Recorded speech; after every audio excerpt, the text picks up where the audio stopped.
Assalomu alaykum O'zbekiston ahli. Do'stlar, qaranglar, hozir Xorazmli onaxonimiz bilan Madina shahrida ko'rishib qoldik. Allohim ziyoratlaringiz qabul bo'lsin. Uydan chiqqandan beri kuzatib, podpiska bosib berdim. Rahmat. Do'stlar, qaranglar, Qashqadaryoliklar ko'rdim. Endi Xorazm necha kishi keldilar menga? 350 odam keldi. 350? Samolyotda var. Voy, mashalloh do'stlar, qaranglar, o'zbeklar ko'p ekan bu yerda. Mashalloh, xursand bo'ldim. Lekin ikkita viloyatni odamlarni ko'rdim, lekin hali o'zimni viloyatimdagi namanganliklar ko'rmadim. Inshaalloh ko'rishib qolamiz. Video qilib qo'yib turaman. Istoriyaga tinmasdan kim bilan ko'rishsam, qaysi o'zbeklar bilan ko'rishsam videosini qo'yib turaman. Istoriyani kuzatib turinglar.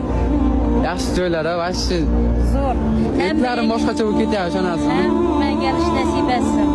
Allohimma baytini nasib qilsin. Endi bu yog'i Ka'batulloh Allohning uyi tarafga qarab yo'l olaman. Piyoda yurib bo'lmas ekan, chunki ihrom kiygandan keyin qo'l to'g'rimi yechilmaydi. Ketadi. Shu sababli endi 3-4 kun bu yerda ziyorat qilib Allohning baytiga yo'l olamiz. Kuzatinglar do'stlar, sizlarga nasib qilsin.